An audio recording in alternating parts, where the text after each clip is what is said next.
अस्सलाम स्टूडेंट्स, उम्मीद है आप सब खैरियत से होंगे। आज जो टॉपिक एक्सप्लेन करने जा रही हूँ वो है कि how prokaryotic ribosome is different from eukaryotic ribosome. While prokaryotic ribosome form 70S while the eukaryotic form 80S। 70S की बात करें तो 70S यानी कि जो 70S राइबोसोम है प्रोकैरियोट का, वो बना होता है। One is larger and the other one is smaller. Larger one is made up of 50S and the smaller one is made up of 30S. And in case of eukaryotic ribosome, total is 80S, but it is also made up of two units, that is the 60S and the 40S. So moving towards their difference, I will little bit explain the term ribosome.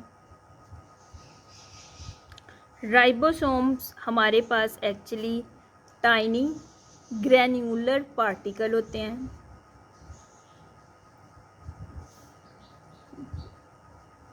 Particles या organelle. Actually ribosome organelle ही है जो कि हमारे पास cytoplasm में मौजूद होती है। Ribosome 2 सब यूनिट से मिलकर बनता है।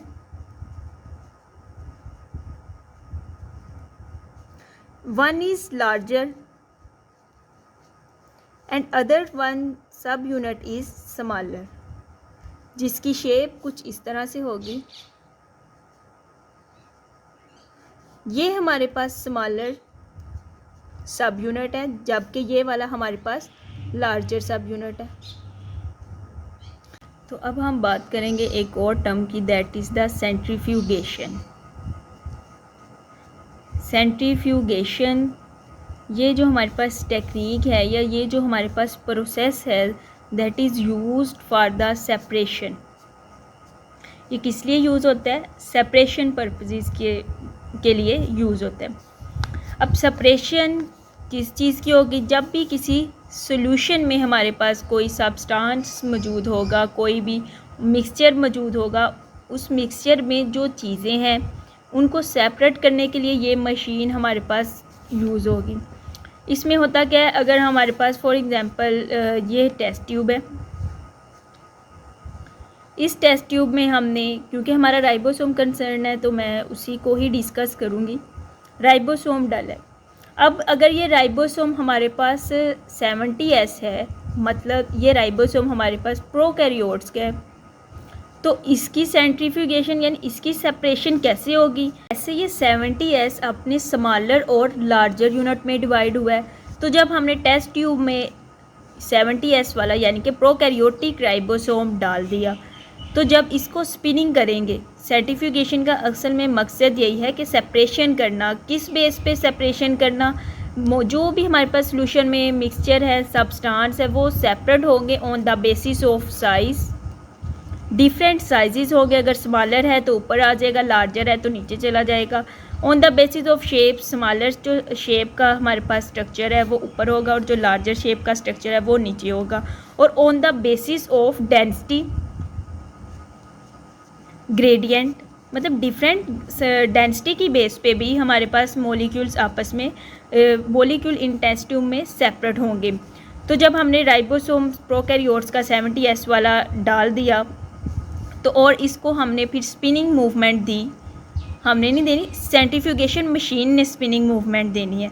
तो स्पिनिंग मूवमेंट देने के बाद जो इसकी मॉलिक्यूल्स हैं, यानी कि ये जो 70S है सेपरेट हुआ। एक जो इसका स्मॉलर यूनिट है वो किस में सेपरेट हो गया, जो कि मैं ऊपर ड्रा कर रही हूँ, ऊपर। और जो लार्जर वाला है वो थोड़ा सा नीचे हमारे पास से डिवाइड हुआ, जो कि हमारे पास है 50। मतलब राइबोसोम 70S जो कि प्रोकैरियोट्स का है, जब इसको सेंट्रीफ्यूगेशन मशीन में डाला गया तो इसकी सेपरेशन होगी on the basis of size. Different size की बेस पे ये डिवाइड हो गया। जो हमारे पास सेंट्रीफ्यूगेशन कोफिशिएंट होता है, फॉर एग्ज़ाम्पल सेडिमेंटेशन, मतलब जो हम टर्म यूज़ करते हैं सेंट्रीफ्यूगेशन में सेपरेशन के लिए, वो है सेडिमेंटेशन। सेडिमेंटेशन में क्या हुआ, जो हमारे पास 50S वाला है, इसकी सेडिमेंटेशन कितनी स्पीड पे हुई? 50 की स्पीड पे। जबकि 30 वाला उसकी सेंट्रीफ्यूगेशन मशीन में सेडिमेंटेशन कितने पे हुई, 30S पे। So both are separated. और व्हेन यहाँ पे हम कभी भी ये अरिथमेटिकली या मैथ में ये नहीं देखेंगे कि 50S को प्लस करने से 30S को प्लस करने से हमारे पास आंसर तो आता है 80।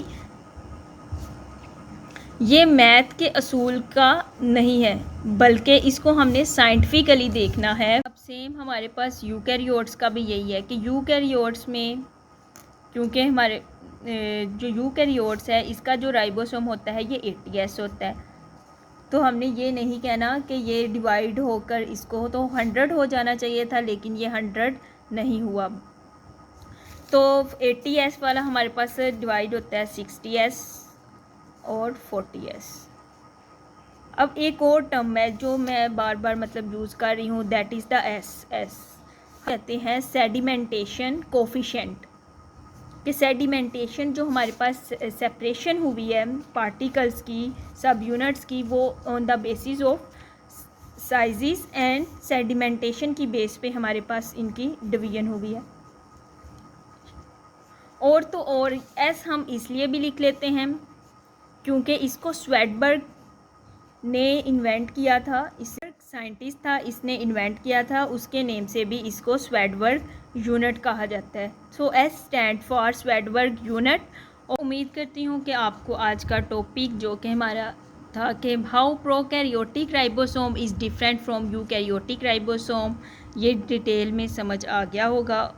और अगर आपको राइबोसोम के बारे में कि राइबोसोम क्या है, इनका स्ट्रक्चर क्या है, इनका फंक्शन क्या है, तो वो मेरी नेक्स्ट वीडियो अवेलेबल है और जिसका लिंक मैंने डिस्क्रिप्शन बॉक्स में डाल दिया है, तो आप वहां से जाकर राइबोसोम को मज़ीद डिटेल से पढ़ सकते हैं। वीडियो तक के लिए अल्लाह हाफिज़, मिलते हैं एक नई वीडियो के साथ। जो हमारा टॉपिक था कि 50 और 30S तो 80 होते हैं, लेकिन हम इसे 70S क्यों लिखते हैं, इसी तरह 60 और 40 की डिटेल मेरी नेक्स्ट वीडियो में एक्सप्लेन हो चुकी हुई है, लिंक डिस्क्रिप्शन बॉक्स में मौजूद है। तो आप राइबोसोम का structure, function, how it will work and what is the composition of it, ये सब चीज़ें एक्सप्लेन कर दी हुई हैं नेक्स्ट वीडियो में। आप लिंक पे जाएं और तो आप डिस्क्रिप्शन के लिंक में जाके राइबोसोम के बारे में डिटेल वीडियो देख सकते हैं।